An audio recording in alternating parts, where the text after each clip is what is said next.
Yakitomi. Pruébelo ahora sin anuncios por menos de 99 centavos al mes. Discurso de Putin en Valdai.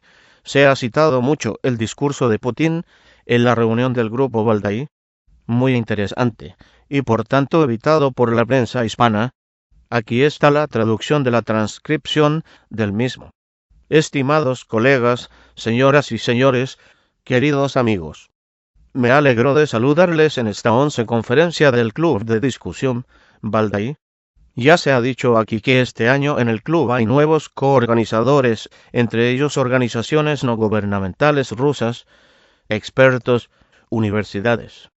Además se ha expresado la idea de añadir a la discusión problemática rusa y cuestiones de política y economía globales. Espero que estos cambios organizativos y de contenido refuercen las posiciones del club como importante foro de discusión y de reunión de expertos.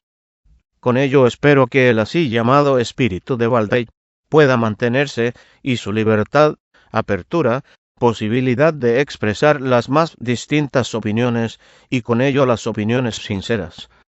En este sentido quiero decirles que no les voy a decepcionar. Voy a hablar clara y sinceramente.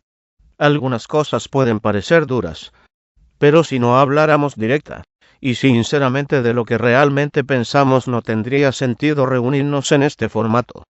Entonces, habría que reunirse en alguna reunión diplomática donde nadie dice nada claro, y, recordando las palabras de un conocido diplomático, podemos indicar que la lengua dio a los diplomáticos para no decir la verdad. Nos reunimos aquí con otros objetivos. Nos reunimos para hablar sinceramente. Necesitamos la franqueza y dureza de las valoraciones hoy, no para atacarnos mutuamente, sino para intentar aclarar qué es lo que en realidad sucede en el mundo, porque es menos seguro y menos previsible, porque por tanto crecen los riesgos.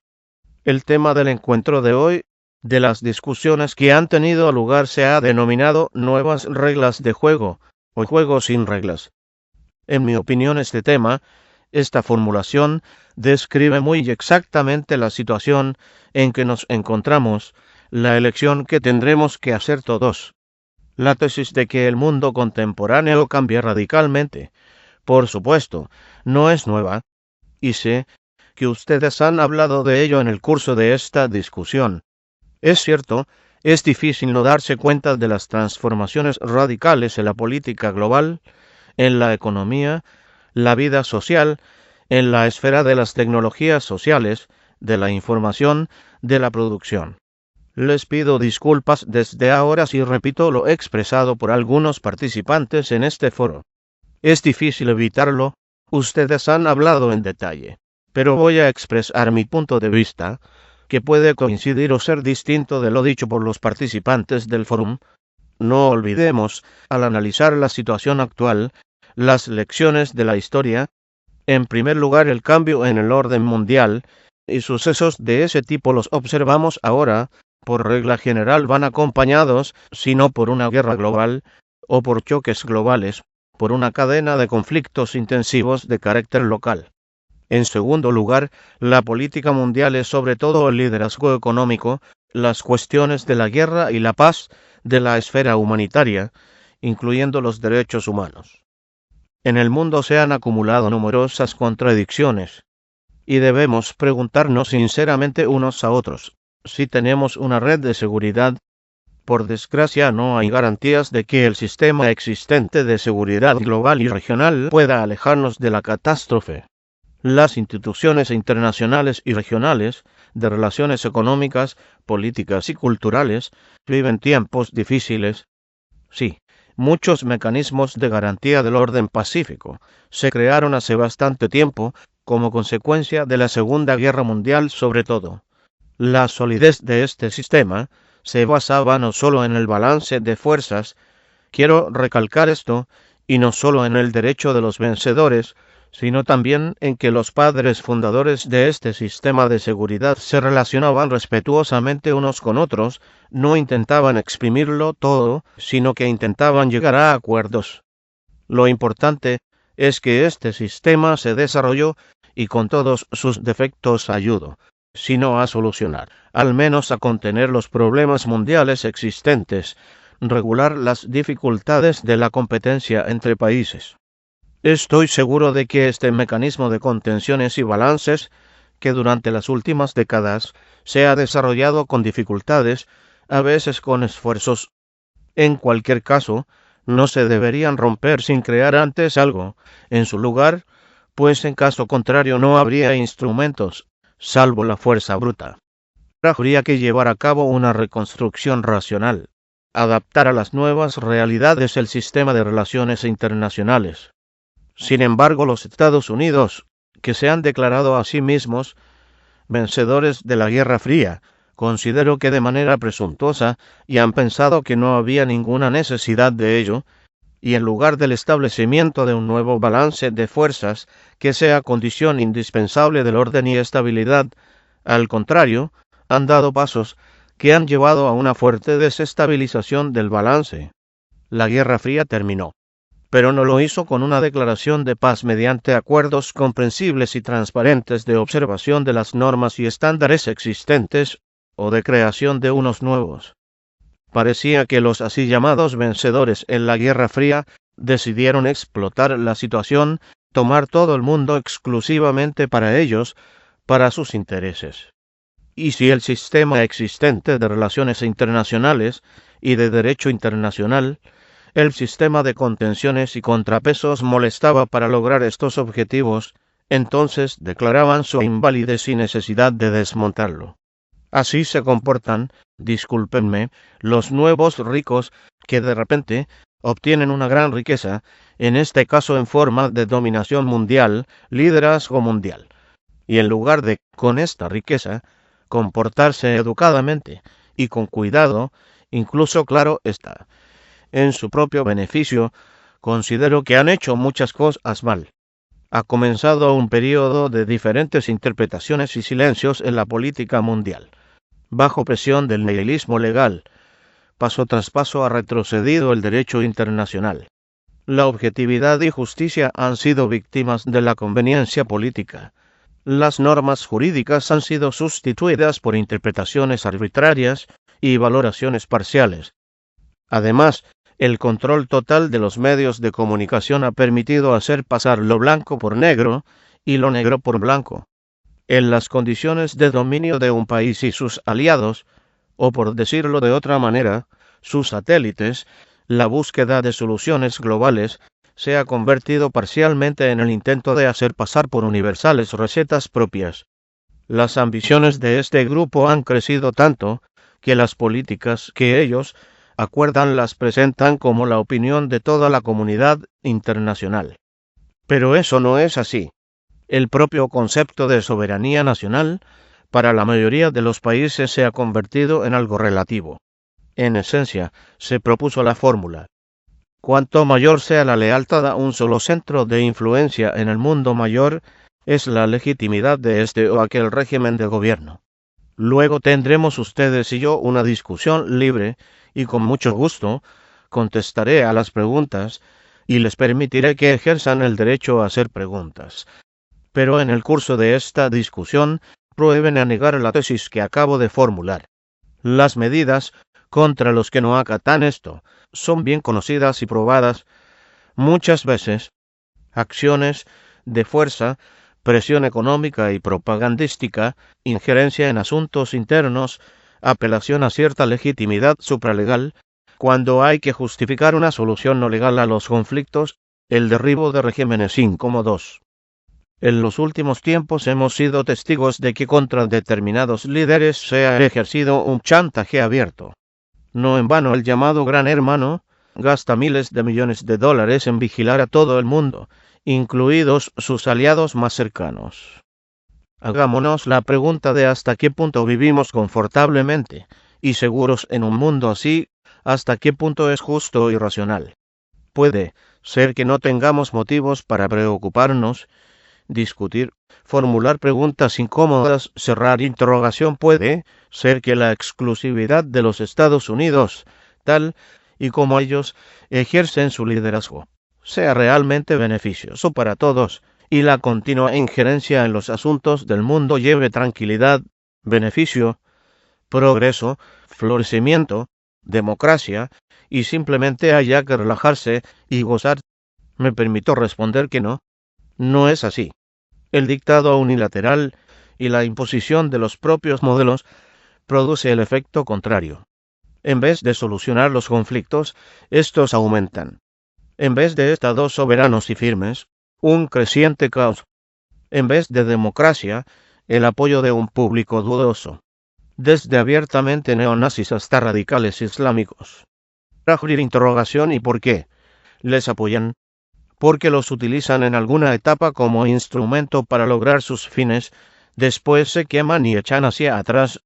No dejó de sorprenderme cuando nuestros socios, una vez tras otra, caen en el mismo agujero, es decir, cometen el mismo error.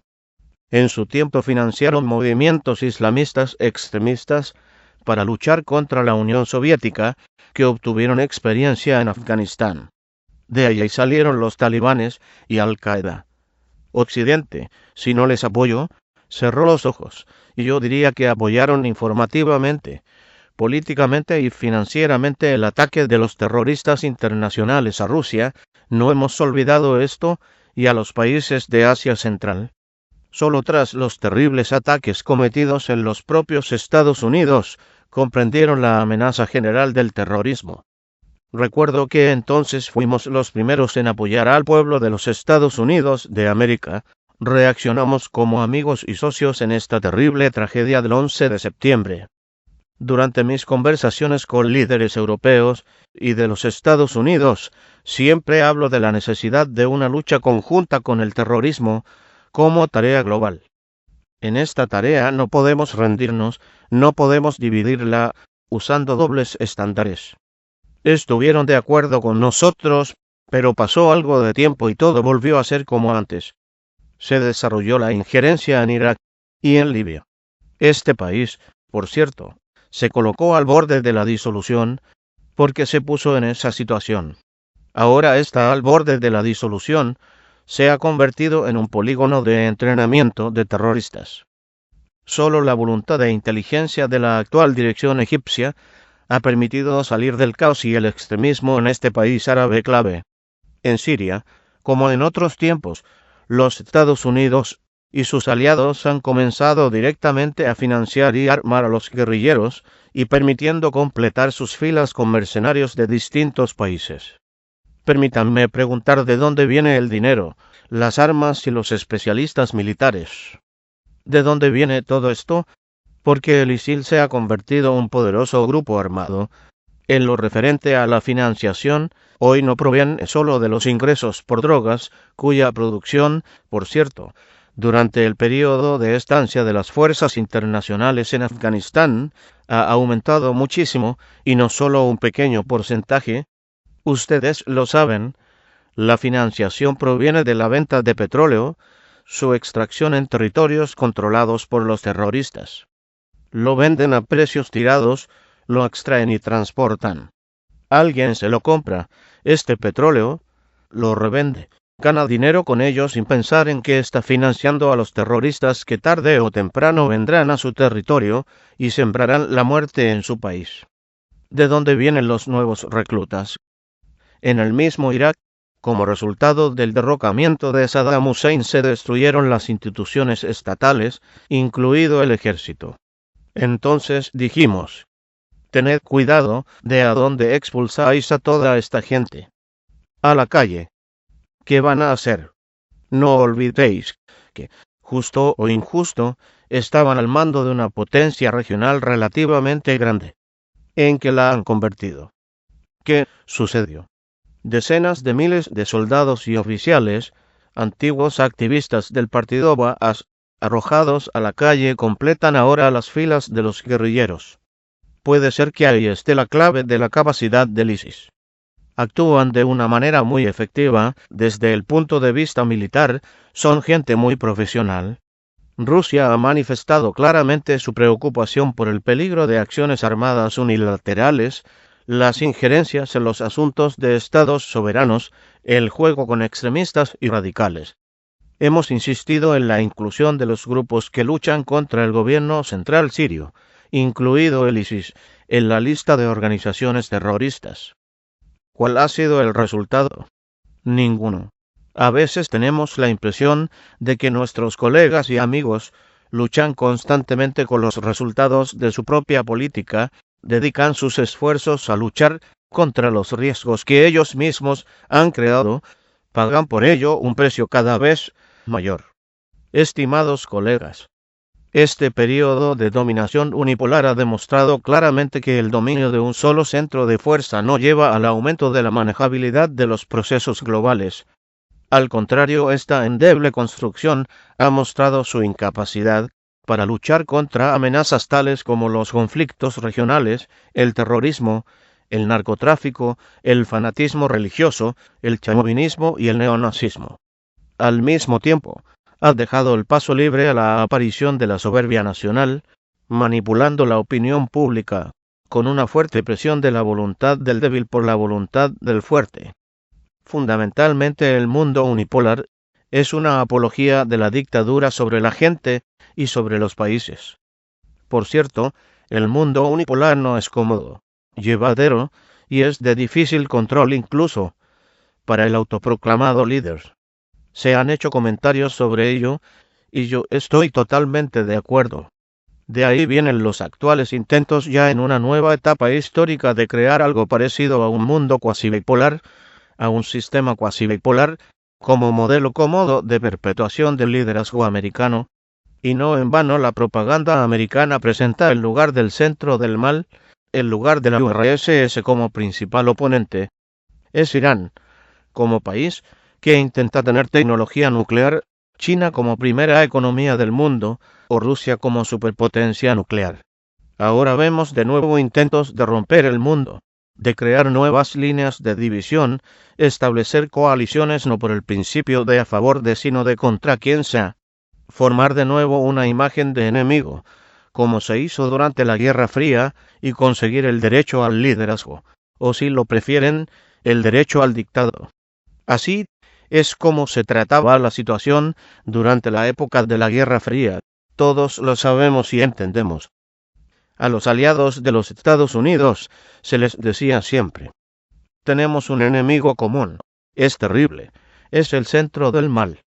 Nosotros os defendemos a vosotros, nuestros aliados, de ellos, y por tanto tenemos derecho a dirigiros, a seros víctimas de nuestros intereses políticos y económicos. Nos encargamos de los gastos de la defensa colectiva, pero esa defensa, por supuesto, la dirigimos nosotros. En una palabra, hoy es evidente el intento de llevar a cabo los esquemas habituales de dirección global en un mundo cambiante, y todo, para garantizar su exclusividad y obtener los dividendos políticos y económicos. Estos intentos están alejados de la realidad, se oponen a un mundo plural. Pasos similares indefectiblemente crearán enfrentamientos, reacciones de respuesta y provocarán finalmente el efecto contrario. También vemos lo que sucede cuando la política se mezcla imprudentemente con la economía, la lógica racional deja su lugar a la lógica de la confrontación, incluso cuando perjudica a las propias posiciones e intereses económicos, incluidos los intereses de los negocios del país. Los proyectos económicos conjuntos, las inversiones mutuas acercan objetivamente a los países, ayudan a amortizar los problemas corrientes en las relaciones interestatales. Sin embargo, hoy día la sociedad económica global sufre una presión sin precedentes por parte de los gobiernos occidentales. ¿Qué negocio, qué objetivo económico, qué pragmatismo puede haber cuando aparece el eslogan: la patria está en peligro, el mundo libre está en peligro, la democracia está en peligro? Hay que movilizarse. Esto es una política de movilización. Las sanciones están socavando las bases del comercio mundial, las normas de la OMS y los principios de inviolabilidad de la propiedad privada. Amenazan el modelo liberal de globalización, basado en el mercado, la libertad y la competencia, un modelo cuyos máximos beneficiarios son, lo recalco, los países occidentales. Ahora se arriesgan a perder la confianza como líderes de la globalización. Nos preguntamos, ¿Para qué hacer esto? El bienestar de los propios Estados Unidos depende en gran medida de la confianza de los inversores, de los poseedores extranjeros de dólares y bonos americanos. Ahora la confianza se está minando y aparecen señales de desconfianza en los frutos de la globalización en muchos países. El precedente chipriota y la motivación política de las sanciones han reforzado las tendencias hacia la soberanía económica y financiera, el intento de los estados o sus uniones regionales de asegurarse de alguna manera contra los riesgos de la presión externa. Así, cada vez más países intentan salir de la dependencia del dólar y crear sistemas financieros y contables alternativos, divisas de reserva. En mi opinión, nuestros amigos americanos simplemente están cortando la rama en la que están apoyados. No hay que mezclar política y economía, pero precisamente esto es lo que sucede. Pensaba y sigo pensando que las sanciones motivadas políticamente son un error que produce daño a todos, pero estoy seguro de que más tarde hablaremos de esto. Entendemos quién ejerce la presión para tomar estas decisiones. Con toda Rusia, quiero llamar su atención sobre esto. No va a hacerse la ofendida por alguien, pedir nada a nadie. Rusia es un país autosuficiente. Vamos a trabajar en las condiciones económicas internacionales que haya, desarrollar su producción y tecnología, actuar de forma decidida en el desarrollo de las reformas y la presión exterior, como ha sucedido más de una vez, solo consolida nuestra sociedad, no permite relajarse. Yo diría que nos hace concentrarnos en las direcciones fundamentales de nuestro desarrollo. Las sanciones, por supuesto, nos molestan. Con estas sanciones intentan hacernos daño, bloquear nuestro desarrollo, aislarnos política, económica y culturalmente, es decir, forzarnos a ir hacia atrás. Pero el mundo, quiero recalcar, como ya he dicho, y repito, el mundo ha cambiado cardinalmente. No podemos encerrarnos y elegir un camino de desarrollo cerrado por un camino autárquico. Siempre estamos dispuestos al diálogo, incluso para la normalización de las relaciones económicas y políticas. Contamos aquí con las posiciones y comportamientos pragmáticos de los grupos económicos de los países líderes mundiales. Hoy se oye afirmar que Rusia vuelve la espalda a Europa. Seguramente se ha oído en el transcurso de esta discusión que está buscando otros socios comerciales, sobre todo en Asia. Quiero decir que esto no es así en absoluto. Nuestra política activa en la región de Asia y el Pacífico no ha comenzado ahora ni en relación con las sanciones, sino hace bastantes años. Hemos actuado como muchos otros países, incluidos los occidentales, porque Oriente representa ya un gran papel en el mundo económico y en el político. Esto es algo que no podemos dejar pasar. Quiero recalcar de nuevo que todos lo hacen y nosotros lo haremos, tanto más cuando una parte significativa de nuestro territorio está en Asia. Porque no vamos a utilizar una ventaja de este tipo. Eso sería simplemente una falta de visión a largo plazo. El desarrollo de relaciones económicas con esos países, los proyectos conjuntos de integración, son un serio estímulo para nuestro desarrollo interno. Las actuales tendencias demográficas, económicas y culturales nos dicen que la dependencia de una superpotencia, por supuesto, disminuirá objetivamente. Es lo que dicen los expertos europeos y norteamericanos, que escriben sobre ello. Probablemente en la política mundial nos esperen los mismos hechos que en la economía global, una competencia fuerte en hechos concretos, un cambio parcial de liderazgo en direcciones concretas. Todo es posible. Indudablemente, en la competición global crece el papel de los factores humanitarios, la educación, la ciencia, la sanidad, la cultura. Esto, por su parte, influye sensiblemente en las relaciones internacionales porque el recurso de la llamada fuerza blanda dependerá en gran medida de los logros reales en la formación del capital humano más que en la propaganda. Al mismo tiempo, la formación del llamado mundo policéntrico, también quiero llamar la atención sobre esto, estimados colegas, por sí mismo, no refuerza la estabilidad, más bien al contrario. El objetivo del logro de un equilibrio global se transforma en un complicado rompecabezas, en una ecuación con muchas incógnitas. ¿Qué nos espera si preferimos no vivir por esas reglas, que son severas e incómodas, sino sin ningunas reglas? Precisamente este escenario es completamente real.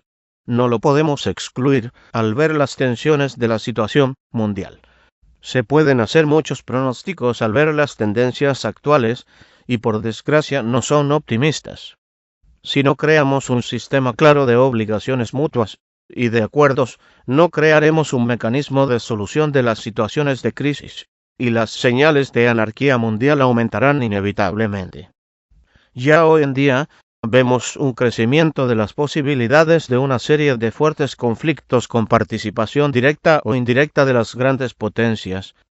Además, este factor de riesgo incluye no solo las tradicionales contradicciones entre países, sino también la inestabilidad interna de algunos países, sobre todo cuando se trata de países situados en la intersección de los intereses geopolíticos de las grandes potencias, o en la frontera de las grandes zonas histórico-culturales, económicas y de civilizaciones. Ucrania, de la cual estoy seguro de que se ha hablado mucho, y de la que hablaremos aún, es uno de los ejemplos de este tipo de conflictos que influyen en la distribución mundial de fuerzas, y creo que está lejos de ser el último. De ahí viene la siguiente perspectiva real de destrucción del sistema de acuerdos sobre limitación y control de armamento, y el comienzo de este proceso viene de los Estados Unidos, cuando en 2002 de manera unilateral abandonó el Tratado de Misiles Antibalísticos y después comenzó, y hoy continúa activamente, con la creación de su sistema global antimisiles. Estimados colegas, amigos, quiero llamar su atención sobre el hecho de que no hemos comenzado nosotros. Estamos volviendo a aquellos tiempos en que no era el balance de intereses y garantías mutuas, sino el miedo, el balance de autodestrucción, alejaba a los países del ataque directo. A falta de instrumentos legales y políticos, las armas vuelven al centro de la situación global, se utilizan donde conviene y como conviene, sin ninguna sanción del Consejo de Seguridad de la ONU. Y si el Consejo de Seguridad rechaza adoptar tales decisiones, inmediatamente se dice que es un instrumento antiguo e inefectivo. Muchos países no ven otras garantías de su soberanía que crear sus propias bombas. Esto es muy peligroso. Somos partidarios de continuar las conversaciones, no solo de conversaciones, sino de conversaciones para disminuir los arsenales atómicos. Cuanto menos armamento atómico haya en el mundo, mejor. Y estamos dispuestos a las más serias conversaciones sobre la cuestión del desarme atómico, pero serias, sin dobles estándares. ¿Qué quiero decir? Hoy día muchos tipos de armas de gran precisión, por su capacidad, se acercan a las armas de destrucción masiva, y en caso de negativa al arsenal nuclear o disminución crítica del mismo, el país que ostenta el liderazgo en la creación y producción de estos sistemas de precisión tendrá un claro predominio militar. Se romperá la paridad estratégica y esto es claramente desestabilizadora. Aparecerá la tentación de uso del llamado ataque preventivo global. En una palabra, los riesgos no disminuirán, sino que aumentarán. La siguiente amenaza evidente es el aumento de los conflictos étnicos y religiosos. Esos conflictos son peligrosos no solo por sí mismos, sino también porque se forman en zonas con un vacío de poder y ley, de caos, donde se sienten a gusto los terroristas y los criminales, florece la piratería, el comercio de seres humanos, el tráfico de drogas. Por cierto, nuestros colegas en su momento intentaron dirigir estos procesos, utilizar los conflictos regionales, construir revoluciones de colores para sus intereses, pero el genio se escapó de la botella. ¿Qué le vamos a hacer? Parece que ni sus propios autores entienden la teoría del caos dirigido. No hay más que división y dudas entre ellos. Jackie Toomey. Pruébelo ahora sin anuncios por menos de 99 centavos al mes. Discurso de Putin en Valdai. Se ha citado mucho el discurso de Putin en la reunión del grupo Valdai, muy interesante, y por tanto evitado por la prensa hispana. Aquí está la traducción de la transcripción del mismo. Estimados colegas, señoras y señores, queridos amigos, me alegro de saludarles en esta 11ª conferencia del Club de Discusión Valdai. Ya se ha dicho aquí que este año en el club hay nuevos coorganizadores, entre ellos organizaciones no gubernamentales rusas, expertos, universidades. Además se ha expresado la idea de añadir a la discusión problemática rusa y cuestiones de política y economía globales. Espero que estos cambios organizativos y de contenido refuercen las posiciones del club como importante foro de discusión y de reunión de expertos. Con ello espero que el así llamado espíritu de Valdai pueda mantenerse y su libertad, apertura, posibilidad de expresar las más distintas opiniones y con ello las opiniones sinceras. En este sentido quiero decirles que no les voy a decepcionar. Voy a hablar clara y sinceramente. Algunas cosas pueden parecer duras, pero si no habláramos directa y sinceramente de lo que realmente pensamos, no tendría sentido reunirnos en este formato. Entonces, habría que reunirse en alguna reunión diplomática donde nadie dice nada claro y, recordando las palabras de un conocido diplomático, podemos indicar que la lengua dio a los diplomáticos para no decir la verdad. Nos reunimos aquí con otros objetivos. Nos reunimos para hablar sinceramente. Necesitamos la franqueza y dureza de las valoraciones hoy, no para atacarnos mutuamente, sino para intentar aclarar qué es lo que en realidad sucede en el mundo, porque es menos seguro y menos previsible, porque por tanto crecen los riesgos. El tema del encuentro de hoy, de las discusiones que han tenido lugar, se ha denominado nuevas reglas de juego, o juego sin reglas. En mi opinión, este tema, esta formulación, describe muy exactamente la situación en que nos encontramos, la elección que tendremos que hacer todos. La tesis de que el mundo contemporáneo cambia radicalmente, por supuesto, no es nueva, y sé que ustedes han hablado de ello en el curso de esta discusión. Es cierto, es difícil no darse cuenta de las transformaciones radicales en la política global, en la economía, la vida social, en la esfera de las tecnologías sociales, de la información, de la producción. Les pido disculpas desde ahora si repito lo expresado por algunos participantes en este foro. Es difícil evitarlo, ustedes han hablado en detalle, pero voy a expresar mi punto de vista, que puede coincidir o ser distinto de lo dicho por los participantes del foro. No olvidemos, al analizar la situación actual, las lecciones de la historia. En primer lugar, el cambio en el orden mundial, y sucesos de ese tipo los observamos ahora, por regla general van acompañados, si no por una guerra global, o por choques globales, por una cadena de conflictos intensivos de carácter local. En segundo lugar, la política mundial es sobre todo el liderazgo económico, las cuestiones de la guerra y la paz, de la esfera humanitaria, incluyendo los derechos humanos. En el mundo se han acumulado numerosas contradicciones, y debemos preguntarnos sinceramente unos a otros, si tenemos una red de seguridad.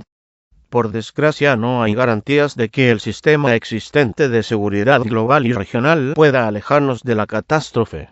Las instituciones internacionales y regionales, de relaciones económicas, políticas y culturales, viven tiempos difíciles. Sí, muchos mecanismos de garantía del orden pacífico se crearon hace bastante tiempo, como consecuencia de la Segunda Guerra Mundial sobre todo. La solidez de este sistema se basaba no solo en el balance de fuerzas, quiero recalcar esto, y no solo en el derecho de los vencedores, sino también en que los padres fundadores de este sistema de seguridad se relacionaban respetuosamente unos con otros, no intentaban exprimirlo todo, sino que intentaban llegar a acuerdos. Lo importante es que este sistema se desarrolló y con todos sus defectos ayudó, si no a solucionar, al menos a contener los problemas mundiales existentes, regular las dificultades de la competencia entre países. Estoy seguro de que este mecanismo de contenciones y balances, que durante las últimas décadas se ha desarrollado con dificultades, a veces con esfuerzos, en cualquier caso, no se deberían romper sin crear antes algo en su lugar, pues en caso contrario no habría instrumentos, salvo la fuerza bruta. Habría que llevar a cabo una reconstrucción racional, adaptar a las nuevas realidades el sistema de relaciones internacionales. Sin embargo, los Estados Unidos, que se han declarado a sí mismos vencedores de la Guerra Fría, considero que de manera presuntuosa, y han pensado que no había ninguna necesidad de ello, y en lugar del establecimiento de un nuevo balance de fuerzas que sea condición indispensable del orden y estabilidad, al contrario, han dado pasos que han llevado a una fuerte desestabilización del balance. La Guerra Fría terminó, pero no lo hizo con una declaración de paz mediante acuerdos comprensibles y transparentes de observación de las normas y estándares existentes, o de creación de unos nuevos. Parecía que los así llamados vencedores en la Guerra Fría decidieron explotar la situación, tomar todo el mundo exclusivamente para ellos, para sus intereses. Y si el sistema existente de relaciones internacionales y de derecho internacional, el sistema de contenciones y contrapesos molestaba para lograr estos objetivos, entonces declaraban su invalidez y necesidad de desmontarlo. Así se comportan, discúlpenme, los nuevos ricos que de repente obtienen una gran riqueza, en este caso en forma de dominación mundial, liderazgo mundial. Y en lugar de, con esta riqueza, comportarse educadamente y con cuidado, incluso claro está, en su propio beneficio, considero que han hecho muchas cosas mal. Ha comenzado un periodo de diferentes interpretaciones y silencios en la política mundial. Bajo presión del nihilismo legal, paso tras paso ha retrocedido el derecho internacional. La objetividad y justicia han sido víctimas de la conveniencia política. Las normas jurídicas han sido sustituidas por interpretaciones arbitrarias y valoraciones parciales. Además, el control total de los medios de comunicación ha permitido hacer pasar lo blanco por negro y lo negro por blanco. En las condiciones de dominio de un país y sus aliados, o por decirlo de otra manera, sus satélites, la búsqueda de soluciones globales se ha convertido parcialmente en el intento de hacer pasar por universales recetas propias. Las ambiciones de este grupo han crecido tanto que las políticas que ellos acuerdan las presentan como la opinión de toda la comunidad internacional. Pero eso no es así. El propio concepto de soberanía nacional, para la mayoría de los países se ha convertido en algo relativo. En esencia, se propuso la fórmula: cuanto mayor sea la lealtad a un solo centro de influencia en el mundo, mayor es la legitimidad de este o aquel régimen de gobierno. Luego tendremos ustedes y yo una discusión libre, y con mucho gusto contestaré a las preguntas y les permitiré que ejerzan el derecho a hacer preguntas. Pero en el curso de esta discusión prueben a negar la tesis que acabo de formular. Las medidas contra los que no acatan esto son bien conocidas y probadas muchas veces. Acciones de fuerza, presión económica y propagandística, injerencia en asuntos internos, apelación a cierta legitimidad supralegal, cuando hay que justificar una solución no legal a los conflictos, el derribo de regímenes incómodos. En los últimos tiempos hemos sido testigos de que contra determinados líderes se ha ejercido un chantaje abierto. No en vano el llamado Gran Hermano gasta miles de millones de dólares en vigilar a todo el mundo, incluidos sus aliados más cercanos. Hagámonos la pregunta de hasta qué punto vivimos confortablemente y seguros en un mundo así, hasta qué punto es justo y racional.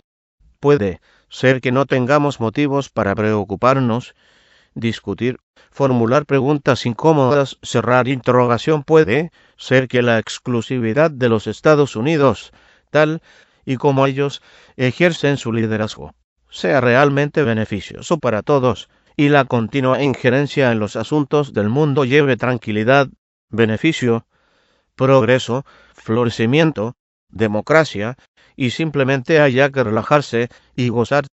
Me permito responder que no. No es así. El dictado unilateral y la imposición de los propios modelos produce el efecto contrario. En vez de solucionar los conflictos, estos aumentan. En vez de estados soberanos y firmes, un creciente caos. En vez de democracia, el apoyo de un público dudoso. Desde abiertamente neonazis hasta radicales islámicos. Interrogación ¿y por qué? ¿Les apoyan? Porque los utilizan en alguna etapa como instrumento para lograr sus fines, después se queman y echan hacia atrás. No dejó de sorprenderme cuando nuestros socios, una vez tras otra, caen en el mismo agujero, es decir, cometen el mismo error. En su tiempo financiaron movimientos islamistas extremistas para luchar contra la Unión Soviética, que obtuvieron experiencia en Afganistán. De allí salieron los talibanes y Al-Qaeda. Occidente, si no les apoyó, cerró los ojos, y yo diría que apoyaron informativamente, políticamente y financieramente el ataque de los terroristas internacionales a Rusia. No hemos olvidado esto, y a los países de Asia Central. Solo tras los terribles ataques cometidos en los propios Estados Unidos, comprendieron la amenaza general del terrorismo. Recuerdo que entonces fuimos los primeros en apoyar al pueblo de los Estados Unidos de América. Reaccionamos como amigos y socios en esta terrible tragedia del 11 de septiembre. Durante mis conversaciones con líderes europeos y de los Estados Unidos, siempre hablo de la necesidad de una lucha conjunta con el terrorismo como tarea global. En esta tarea no podemos rendirnos, no podemos dividirla usando dobles estándares. Estuvieron de acuerdo con nosotros, pero pasó algo de tiempo y todo volvió a ser como antes. Se desarrolló la injerencia en Irak y en Libia. Este país, por cierto, se colocó al borde de la disolución porque se puso en esa situación. Ahora está al borde de la disolución, se ha convertido en un polígono de entrenamiento de terroristas. Solo la voluntad e inteligencia de la actual dirección egipcia ha permitido salir del caos y el extremismo en este país árabe clave. En Siria, como en otros tiempos, los Estados Unidos y sus aliados han comenzado directamente a financiar y armar a los guerrilleros y permitiendo completar sus filas con mercenarios de distintos países. Permítanme preguntar de dónde viene el dinero, las armas y los especialistas militares. ¿De dónde viene todo esto? Porque el ISIL se ha convertido en un poderoso grupo armado. En lo referente a la financiación, hoy no proviene solo de los ingresos por drogas, cuya producción, por cierto, durante el periodo de estancia de las fuerzas internacionales en Afganistán, ha aumentado muchísimo, y no solo un pequeño porcentaje. Ustedes lo saben, la financiación proviene de la venta de petróleo, su extracción en territorios controlados por los terroristas. Lo venden a precios tirados, lo extraen y transportan. Alguien se lo compra, este petróleo, lo revende, gana dinero con ello sin pensar en que está financiando a los terroristas que tarde o temprano vendrán a su territorio y sembrarán la muerte en su país. ¿De dónde vienen los nuevos reclutas? En el mismo Irak, como resultado del derrocamiento de Saddam Hussein, se destruyeron las instituciones estatales, incluido el ejército. Entonces dijimos, tened cuidado de a dónde expulsáis a toda esta gente. A la calle. ¿Qué van a hacer? No olvidéis que, justo o injusto, estaban al mando de una potencia regional relativamente grande. ¿En qué la han convertido? ¿Qué sucedió? Decenas de miles de soldados y oficiales, antiguos activistas del partido Baas, arrojados a la calle, completan ahora las filas de los guerrilleros. Puede ser que ahí esté la clave de la capacidad del ISIS. Actúan de una manera muy efectiva, desde el punto de vista militar, son gente muy profesional.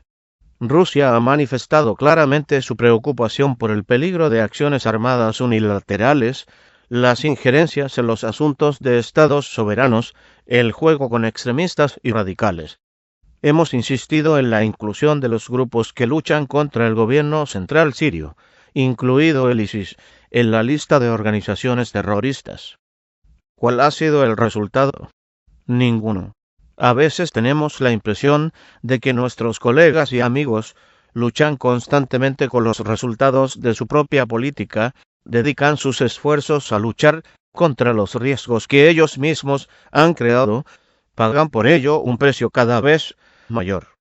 Estimados colegas, este periodo de dominación unipolar ha demostrado claramente que el dominio de un solo centro de fuerza no lleva al aumento de la manejabilidad de los procesos globales.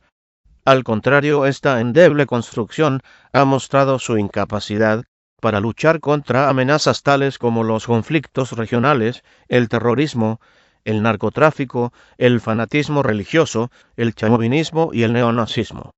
Al mismo tiempo, ha dejado el paso libre a la aparición de la soberbia nacional, manipulando la opinión pública, con una fuerte presión de la voluntad del débil por la voluntad del fuerte. Fundamentalmente, el mundo unipolar es una apología de la dictadura sobre la gente y sobre los países. Por cierto, el mundo unipolar no es cómodo, llevadero y es de difícil control incluso para el autoproclamado líder. Se han hecho comentarios sobre ello y yo estoy totalmente de acuerdo. De ahí vienen los actuales intentos ya en una nueva etapa histórica de crear algo parecido a un mundo cuasi bipolar, a un sistema cuasi bipolar, como modelo cómodo de perpetuación del liderazgo americano. Y no en vano la propaganda americana presenta el lugar del centro del mal, el lugar de la URSS como principal oponente. Es Irán, como país, que intenta tener tecnología nuclear, China como primera economía del mundo, o Rusia como superpotencia nuclear. Ahora vemos de nuevo intentos de romper el mundo, de crear nuevas líneas de división, establecer coaliciones no por el principio de a favor de sino de contra quien sea, formar de nuevo una imagen de enemigo, como se hizo durante la Guerra Fría, y conseguir el derecho al liderazgo, o si lo prefieren, el derecho al dictado. Así es como se trataba la situación durante la época de la Guerra Fría. Todos lo sabemos y entendemos. A los aliados de los Estados Unidos se les decía siempre: tenemos un enemigo común, es terrible, es el centro del mal.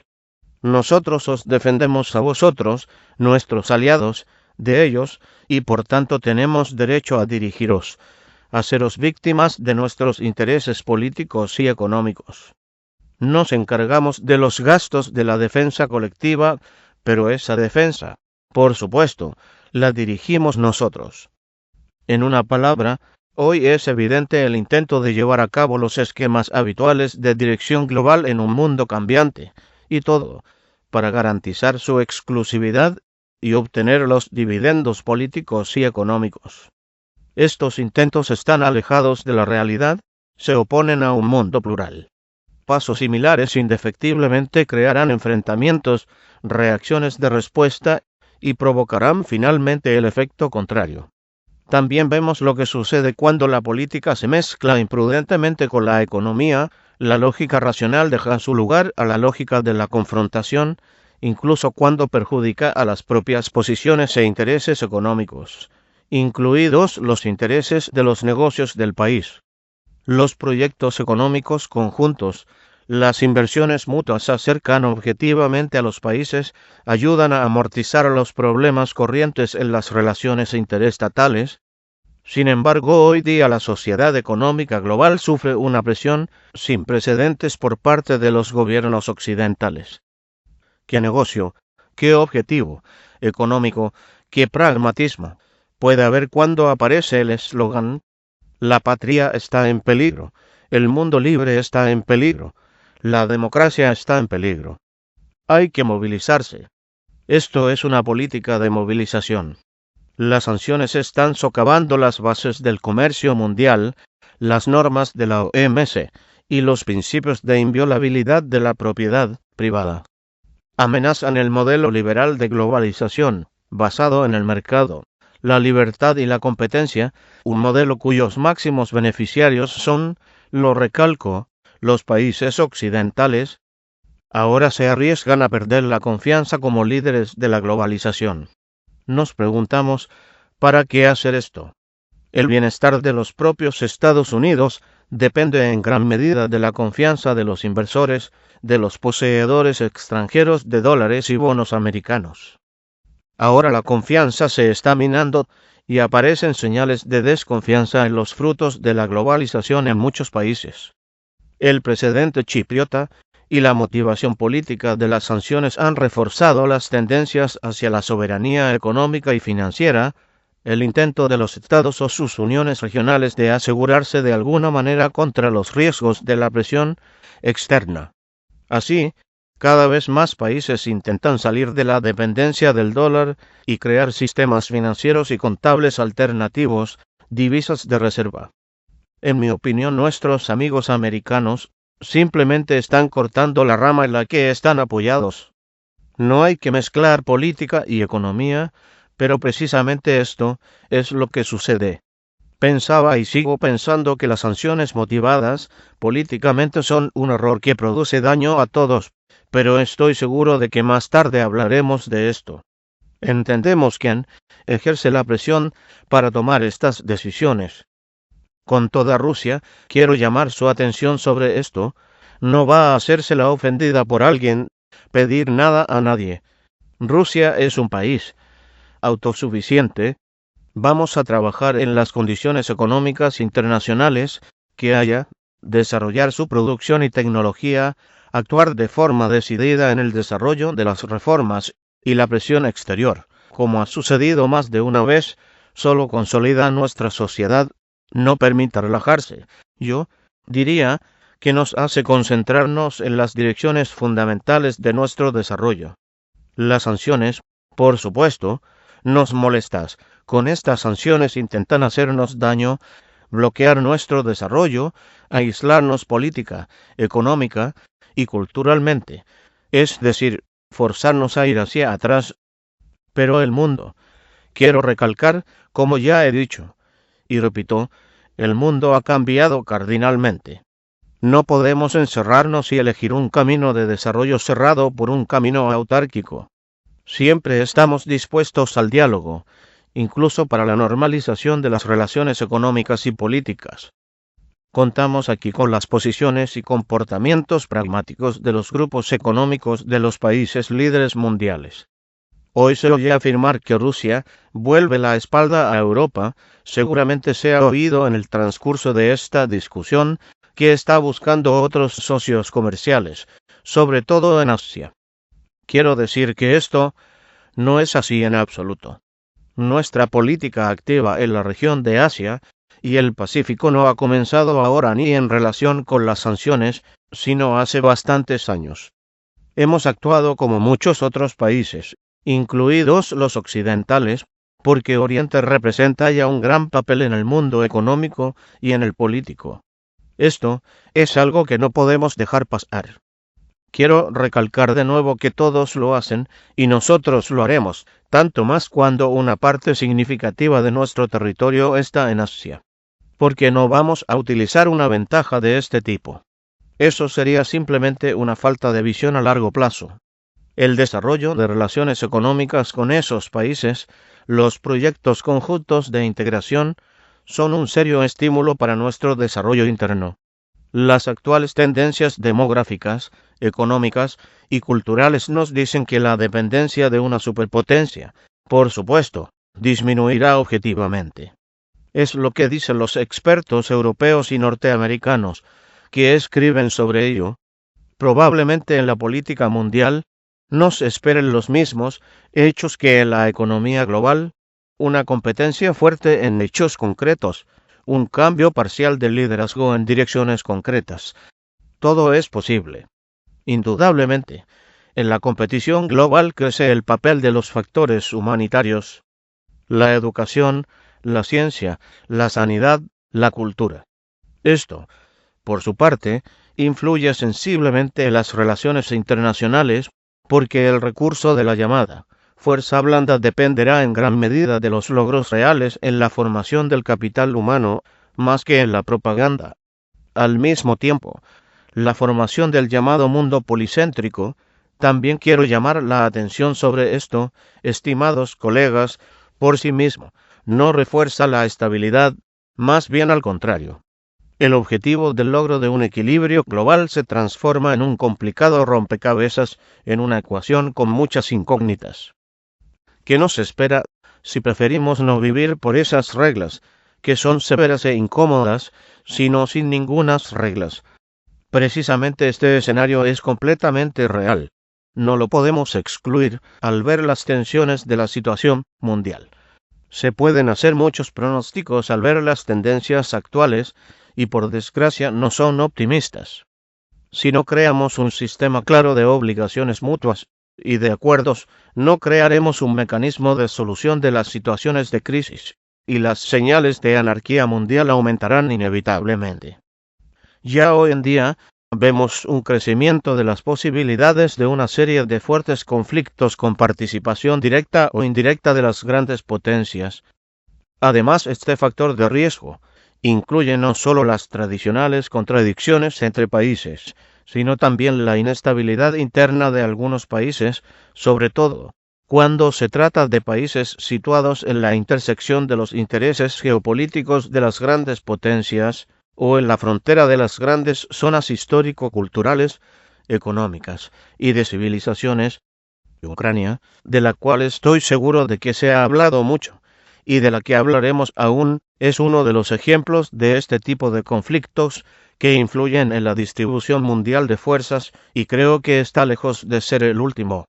De ahí viene la siguiente perspectiva real de destrucción del sistema de acuerdos sobre limitación y control de armamento, y el comienzo de este proceso viene de los Estados Unidos, cuando en 2002 de manera unilateral abandonó el Tratado de Misiles Antibalísticos y después comenzó, y hoy continúa activamente, con la creación de su sistema global antimisiles.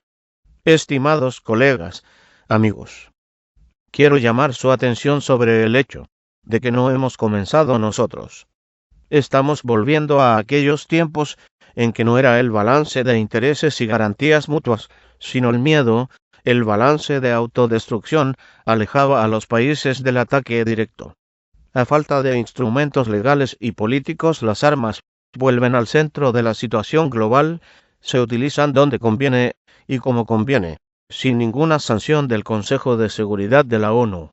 Y si el Consejo de Seguridad rechaza adoptar tales decisiones, inmediatamente se dice que es un instrumento antiguo e inefectivo. Muchos países no ven otras garantías de su soberanía que crear sus propias bombas. Esto es muy peligroso. Somos partidarios de continuar las conversaciones, no solo de conversaciones, sino de conversaciones para disminuir los arsenales atómicos. Cuanto menos armamento atómico haya en el mundo, mejor.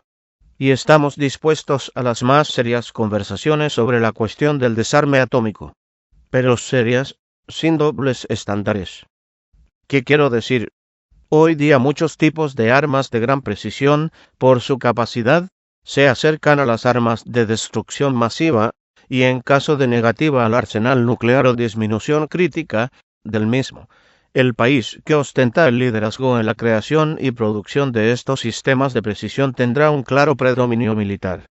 Se romperá la paridad estratégica y esto es claramente desestabilizadora. Aparecerá la tentación de uso del llamado ataque preventivo global. En una palabra, los riesgos no disminuirán, sino que aumentarán. La siguiente amenaza evidente es el aumento de los conflictos étnicos y religiosos. Esos conflictos son peligrosos no solo por sí mismos, sino también porque se forman en zonas con un vacío de poder y ley, de caos, donde se sienten a gusto los terroristas y los criminales, florece la piratería, el comercio de seres humanos, el tráfico de drogas. Por cierto, nuestros colegas en su momento intentaron dirigir estos procesos, utilizar los conflictos regionales, construir revoluciones de colores para sus intereses, pero el genio se escapó de la botella. ¿Qué le vamos a hacer? Parece que ni sus propios autores entienden la teoría del caos dirigido. No hay más que división y dudas entre ellos. Observamos atentamente las discusiones en las élites dirigentes y entre los expertos. Basta ver las cabeceras de la prensa occidental durante el último año. La misma gente a la que llamaban luchadores por la democracia y después islamistas, al principio escribían de revoluciones y después de pogroms y golpes de Estado. El resultado es evidente, una mayor expansión del caos global. Estimados colegas, en tal situación el mundo debe encontrar un acuerdo sobre cuestiones de principio. Esto es tremendamente importante y necesario. Esto es mucho mejor que separarnos, cada uno en su rincón, tanto más cuando nos enfrentamos a problemas comunes, estamos, como se dice, en el mismo barco. Y el camino lógico es la cooperación entre países, sociedades, y la búsqueda de respuestas colectivas a los múltiples problemas, una gestión común de los riesgos. Cierto que algunos de nuestros socios, por algún motivo, solo se acuerdan de esto, cuando responde a sus intereses. La experiencia práctica muestra que las respuestas conjuntas a los problemas no son siempre una panacea, por supuesto, hay que reconocerlo, y además en la mayoría de los casos son difíciles de conseguir. Es muy difícil superar los intereses nacionales, la subjetividad, sobre todo cuando se trata de países con una tradición cultural e histórica diferente. Pero hay ejemplos de que cuando son guían objetivos comunes y actuamos en base a criterios unificados, podemos lograr conjuntamente éxitos reales. Recordemos la solución del problema del armamento químico de Siria y el diálogo sobre el programa nuclear iraní, y nuestro trabajo en la cuestión norcoreana también ha tenido algunos resultados positivos. ¿Por qué no utilizar toda esta experiencia tanto para la solución de problemas locales como globales? ¿Cuál debería ser el fundamento legal, político y económico del nuevo orden mundial que garantice la estabilidad y seguridad, que garantice la sana competencia y no permita la formación de nuevos monopolios que bloqueen el desarrollo? Es difícil que nadie pueda ahora dar una respuesta total a esta cuestión. Se necesita un largo trabajo con participación de un amplio círculo de países, empresas, sociedad civil y de foros de expertos como el nuestro. Sin embargo, es evidente que el éxito, un resultado real, solo es posible si los participantes, clave de la vida internacional, pueden llegar a un acuerdo sobre los intereses básicos, sobre una lógica autolimitación, si dan ejemplo de un liderazgo responsable. Hay que definir claramente dónde están los límites de las acciones unilaterales y dónde aparece la exigencia de mecanismos multilaterales. Solucionar en el marco de la mejora del derecho internacional el dilema entre las acciones de la comunidad internacional para la garantía de la seguridad y los derechos humanos y el principio de la soberanía nacional y la no injerencia en los asuntos internos de los países. Ese tipo de colisiones llevan cada vez más a menudo a la injerencia extranjera arbitraria en procesos internos muy complicados y una vez tras otra provocan peligrosas contradicciones en los principales agentes mundiales. La cuestión del contenido de la soberanía se convierte en muy importante para el mantenimiento y reforzamiento de la estabilidad mundial. Está claro que la discusión sobre los criterios de utilización de la fuerza externa es muy complicada. Es casi imposible de separarla de los intereses de unos países u otros. Sin embargo, es bastante más peligrosa la falta de acuerdos comprensibles por todos, condiciones claras en las que la injerencia sea imprescindible y legal. Añado que las relaciones internacionales deben construirse sobre el derecho internacional, en base al cual deben estar los principios morales tales como la justicia, la igualdad, el derecho. Lo más importante es el respeto al socio y sus intereses. Una fórmula evidente, pero que si se sigue puede cambiar de raíz la situación en el mundo. Estoy seguro de que si existe voluntad, podemos restablecer la efectividad del sistema de instituciones internacionales y regionales. No es necesario ni siquiera construir algo nuevo desde cero. Esto no es un greenfield, tanto más cuando las instituciones creadas tras la Segunda Guerra Mundial son universales y pueden ser llenadas con contenidos modernos adecuados a la situación actual. Esto se refiere a la mejora del trabajo de la ONU, cuyo papel central es insustituible. Y la OCDE, que en 40 años ha probado ser un mecanismo de garantía de seguridad y colaboración en la zona euroatlántica. Hay que decir que ahora mismo, en la solución de la crisis en el sureste de Ucrania, la OSCE juega un papel muy positivo. Sobre el fondo de cambios fundamentales en la situación internacional, la creciente ingobernabilidad y las diferentes amenazas nos obligan a un nuevo consenso de fuerzas responsables. No se trata de cualquier acuerdo local ni una separación de esferas de influencia al estilo de la diplomacia clásica, ni de ningún dominio global. Creo que se necesita una nueva edición de la interdependencia. No hay que tenerle miedo, al contrario, es un buen instrumento para... Esto es tan actual, considerando el reforzamiento y crecimiento de determinadas regiones del planeta, que forma una exigencia objetiva de formalización institucional de dichos polos, de creación de potentes organizaciones regionales y elaboración de las normas de su interacción. La cooperación de estos centros añadiría una fuerza considerable a la seguridad mundial, a la política y la economía. Pero para conseguir éxito en tal diálogo hay que partir de que todos los centros regionales, los proyectos de integración nacidos a su alrededor tendrían idéntico derecho a desarrollarse para que se complementaran unos a otros, y que nadie se interpusiera artificialmente entre ellos. Como resultado de esa línea destructiva se romperían las relaciones entre países, y los propios países sufrirían situaciones difíciles, incluso hasta su propia destrucción. Quisiera recordarles los sucesos del año pasado. Entonces dijimos a nuestros socios, tanto a los americanos como a los europeos, que decisiones apresuradas y a escondidas sobre, digamos, la asociación de Ucrania y la UE tenían grandes riesgos. No dijimos ni siquiera nada sobre política, hablábamos solo de economía, riesgos serios en el campo económico, porque tales pasos afectan a los intereses de muchos terceros países, entre ellos Rusia, como socio comercial fundamental de Ucrania, lo que hacía necesario un amplio estudio de la cuestión. Por cierto, recuerdo en relación con esto, que el ingreso de Rusia, por ejemplo, en la OMS, llevó 19 años. Esto supuso un duro trabajo y se consiguió un consenso. ¿Por qué hablo de esto? Porque en la realización del proyecto de asociación con Ucrania a nosotros, como si fuera por una puerta trasera, entrarían nuestros socios con sus productos y servicios, y nosotros no lo hemos aceptado. Nadie nos ha preguntado. Nosotros mantuvimos discusiones sobre estos temas relacionados con la asociación entre Ucrania y la UE, pero quiero recalcar que de una manera totalmente civilizada, indicando los problemas posibles, mostrando argumentos y razones. Nadie quiso escucharnos ni hablar con nosotros. Simplemente nos decían, esto no es asunto vuestro. Eso fue todo, esa fue toda la discusión, en lugar de un diálogo complicado.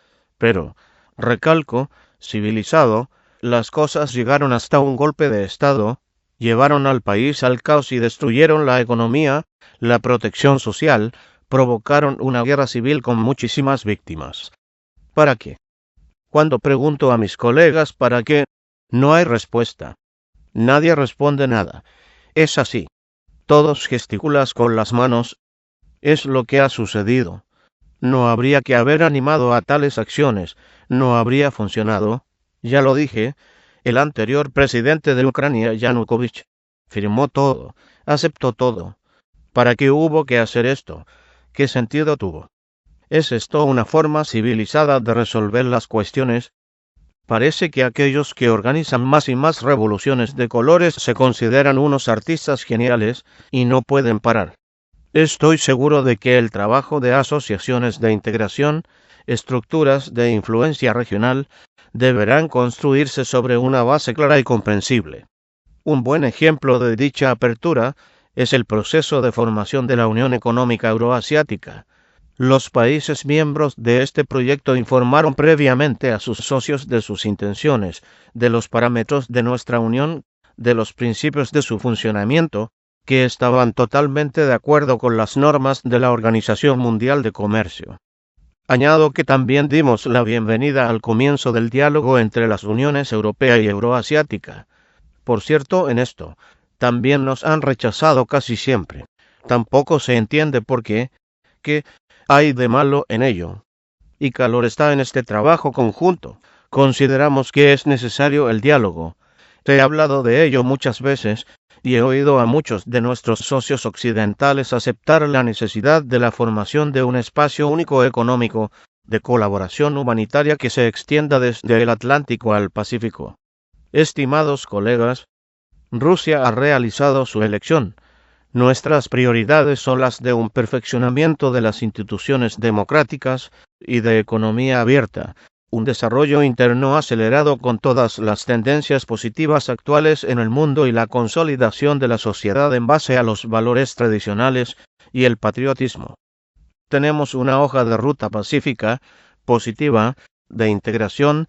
Trabajamos activamente con nuestros colegas en la Unión Económica Euroasiática, la Organización de Shanghái, los BRICS y otros socios. Esta hoja de ruta está dirigida al desarrollo de las relaciones entre países y no a su separación. No queremos crear ningún bloque, realizar un intercambio de golpes.